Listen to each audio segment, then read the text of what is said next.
Hello dear student, आज हम एक ऐसी मेजर प्रॉब्लम्स को लेकर आए जिसमें बच्चे अक्सर अटक जाते हैं। प्रॉब्लम है इंटरेस्ट ऑन इन्वेस्टमेंट या इंटरेस्ट ऑन डिवेंचर कैलकुलेट करना। देखिए, आपके पास में इंटरेस्ट ऑन डिवेंचर पेड होता है और एक जगह आपके पास में इंटरेस्ट ऑन डिवेंचर रिसीव होता है। इंटरेस्ट ऑन डिवेंचर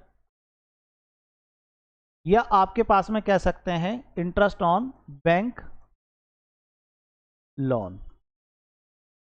सेकंड होता है आपके पास में interest on non current investment. इसके इंटरेस्ट की बात होती है। यहां पर जब आप कोई भी मनी बोरो करते हो तो जो बोरोइंग्स मनी पर होता है वो इंटरेस्ट पेड होता है।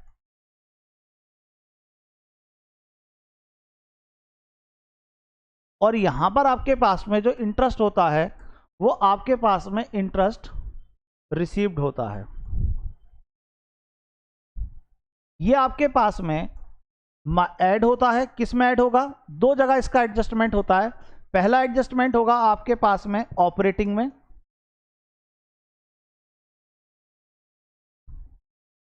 और दूसरा एडजस्टमेंट होता है इसका फाइनेंशियल में। इन्वेस्टिंग में, ऑपरेटिंग में सॉरी, आप इसको ऐड करेंगे जहां पर आपके पास में नॉन कैश और नॉन ऑपरेटिंग, यानी कि नेट प्रॉफिट से जब आप ऑपरेटिंग प्रॉफिट कैलकुलेट करते हो उस जगह पर इसको ऐड करोगे। और फाइनेंस में यही सेम अमाउंट आपके पास में लेस हो जाएगी, क्योंकि इंटरेस्ट पेड ऑन बोरोइंग्स जो है वो आपका एक फाइनेंस का खर्चा है। इसी तरीके से इंटरेस्ट जब आप रिसीव करते हो किस पर?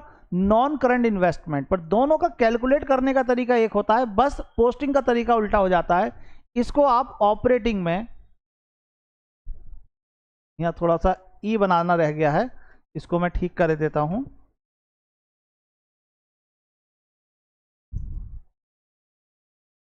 और यहां पर आपके पास में ऑपरेटिंग में क्या करेंगे? आप इसको लेस करेंगे, वही सेम पॉइंट जहां पर नॉन कैश और नॉन ऑपरेटिंग के एडजस्टमेंट होते हैं। और यहां पर इन्वेस्टिंग में कहां जाएगा? ये आपके पास में इन्वेस्टिंग में जाएगा, और इन्वेस्टिंग में जाकर क्या हो जाएगा? ऐड हो जाएगा। ये दो बातें आप ध्यान रखिए। नंबर एक तो कहां कहां क्या क्या एडजस्टमेंट इसके होते हैं। Point number 1। पॉइंट नंबर 2, इसका इंटरेस्ट कैसे कैलकुलेट करते हैं, उसका रूल क्या होता है। अब देखिए, जब आप इस क्वेश्चन पर आएंगे तो आपके पास में यहां पर मैंने एक ही चीज को ले लिया है, नॉन करंट इन्वेस्टमेंट को। इसका रिप्लेस कर अगर आप नॉन करंट, आप डिवेंचर लिख लो, बैंक लोन लिख लो, सबको निकालने का तरीका सेम होता है पूरे के पूरे कैश फ्लो स्टेटमेंट में। इंटरेस्ट कैलकुलेट करने का तरीका एक है, बस पेड है या रिसीव है, लेकिन उसका मेथड एक है, सेम है। यहां पर आपके पास में क्वेश्चन में अगर मान लीजिए आपके पास में ये गिवन ही ना हो, मतलब क्या गिवन ना हो? आपके पास में ये रेट ही गिवन ना हो।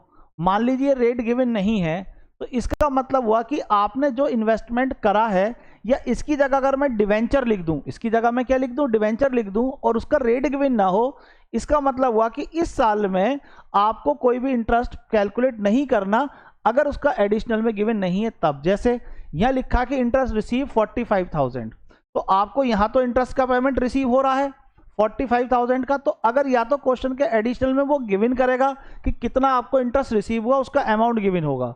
लेकिन इन केस अगर क्वेश्चन के अंदर ये अमाउंट गिवन नहीं है, ये अमाउंट गिवन नहीं है, और नॉन करंट इन्वेस्टमेंट या डिवेंचर के आगे उसका रेट भी गिवन नहीं है, दोनों में से कोई भी चीज गिवन नहीं है, तो इसका मतलब इस साल में आपको कोई भी इंटरेस्ट पेड या रिसीव नहीं करना। नंबर एक चीज। नंबर सेकंड चीज, अगर क्वेश्चन के अंदर आपके पास में कह रहा है, क्या कह रहा है कि आपके पास में जो इंटरेस्ट का रेट है वो कितना दे रखा है यहां पर, तो इंटरेस्ट का रेट आपके पास में दे रखा है यहां पर 10%। इसका मतलब हुआ कि आपने जहां भी पैसा इन्वेस्ट करा है उसको आपको 10% इंटरेस्ट रिसीव होगा। अगर डिवेंचर है तो आपको 10% इंटरेस्ट पेड करना होगा। क्वेश्चन में इंटरेस्ट का रेट तो आपको दे रहा है, लेकिन इंटरेस्ट कितना आपको रिसीव या पेड हुआ है वो नहीं दे रहा। जैसे यहां पर इंटरेस्ट रिसीव की बात हो रही है, तो यहां पर आपको 45,000 का इंटरेस्ट रिसीव हुआ, लेकिन इसके अलावा अगर कोई भी एडिशनल इंफॉर्मेशन गिवन ना हो, ये जो फर्स्ट वाला पार्ट है ये गिवन ही ना हो क्वेश्चन में, तो क्या करेंगे आप? तो ऐसे केस में आप हमेशा इंटरेस्ट की अमाउंट कैलकुलेट करेंगे उसके ओपनिंग बैलेंस पर। आप ओपनिंग बैलेंस पे भी कैलकुलेट कर सकते हैं और क्लोजिंग बैलेंस पे भी कैलकुलेट कर सकते हैं, अगर कोई भी एडिशनल इंफॉर्मेशन गिवन ना हो। शर्त ये है, ये ध्यान रखना है आपको।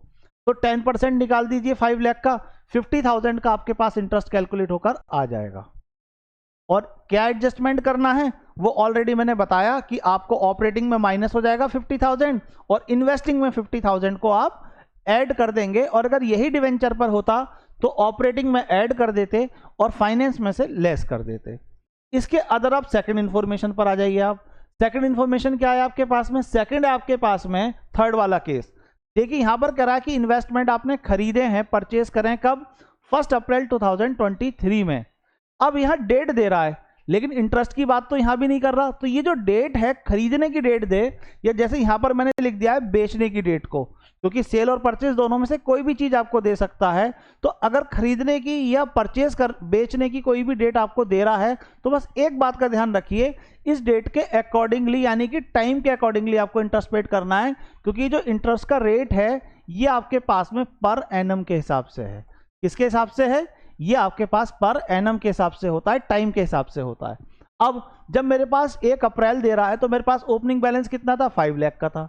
अब आप मुझे एक बात बताइए, जब मेरे पास 5 लाख रुपीस का ओपनिंग बैलेंस है और उसी दिन मैंने और इन्वेस्टमेंट करा, अब कितना करा? डिफरेंस देख लीजिए। ये जो 1 लाख रुपए है ये मेरे पास परचेज कहलाएगा। तो जो 1 लाख रुपए की मैंने परचेज करे हैं और इन्वेस्टमेंट, वो किस डेट में करें? वो मैंने सेम 1 अप्रैल को ही कर लिए। तो 1 अप्रैल को ही मेरा बैलेंस 5 लाख की जगह अब 6 लाख का हो गया। तो ऐसे में मुझे अब जो इंटरेस्ट कैलकुलेट करना है वो 6 लाख पर कैलकुलेट करना है। तो इसका सबसे बढ़िया तरीका ये है कि अगर ओपनिंग की डेट आपको दे रहा है तो आप क्लोजिंग के बैलेंस पर कैलकुलेट कर लीजिए, क्योंकि क्लोजिंग का बैलेंस ही ओपनिंग से लेकर क्लोजिंग तक सेम रहा। तो कितने पर आ जाएगा आपका? 6 लाख का कैलकुलेट कर लीजिए। और 6 लाख का 10% आप कैलकुलेट करेंगे तो अमाउंट कितना आ जाएगा? 60,000 हो जाएगा। ये पॉइंट आपको समझ में आ गया। अगले में क्या कह रहा है कि वो 1 अक्टूबर को खरीद रहा है। अब वो डेट दे रहा है बीच में, परचेज करा हमने अक्टूबर में। जब मैंने अक्टूबर में परचेज करा है तो ऐसी सिचुएशन में मुझे क्या करना पड़ेगा? पहले देखना पड़ेगा कि 1 अप्रैल से लेकर, अब इसका तरीका सबसे बढ़िया बताऊं मैं, बीच में लिख लो 1 अक्टूबर, ये आ गया इधर, और अक्टूबर से इधर आ जाइए 31 मार्च। कोई भी ईयर के एंड की डेट दे रहा हो, वो बीच की डेट दे रहा हो तब। अब यहां से यहां तक का जो बैलेंस हुआ ये तो ओपनिंग हुआ, तो ओपनिंग बैलेंस पर कैलकुलेट कर लीजिए टाइम के अकॉर्डिंग। और यहां पर आप किस पर कैलकुलेट कर लीजिए? इसमें आप क्लोजिंग बैलेंस पर कैलकुलेट कर लीजिए। तो आपके पास इंटरेस्ट ऑन इन्वेस्टमेंट कैलकुलेट होकर आ जाएगा। अब देखिए ओपनिंग बैलेंस आपके पास कितना है? 5 लाख रुपए। तो आप क्या करिए, 5 लाख का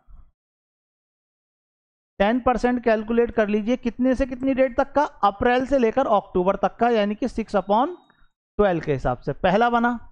दूसरा हमारे पास प्लस कर दीजिए, इसमें क्लोजिंग बैलेंस कितना है आपके पास में? तो क्लोजिंग बैलेंस आपके पास गिवन है 6 लाख रुपीस का। तो कितना कैसे आएगा आपके पास में? 6 लाख मल्टीप्लाई 10/100 और मल्टीप्लाई 6/12। क्यों?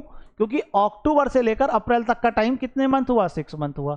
तो आप डेट अगर बीच की दे रहा है तो इससे पहले और इसके बाद वाली डेट पर कैलकुलेट कर लीजिए, और दोनों का इंटरेस्ट आप कैलकुलेट करेंगे तो यहाँ आ गया 25,000 और यहाँ आ गया आपके पास में, इस पर जब कैलकुलेट करेंगे 30,000 और दोनों को ऐड करा तो टोटल आपके पास में हो गया 55,000 रुपीज। ये आपके पास में कैलकुलेट होकर आ गया टोटल ईयर का। क्या अकाउंटिंग ट्रीटमेंट करना है वो मैंने ऑलरेडी बता रखा है। ऑपरेटिंग में आपके पास लेस हो जाएगा और फाइनेंस और इन्वेस्टिंग में ऐड हो जाएगा।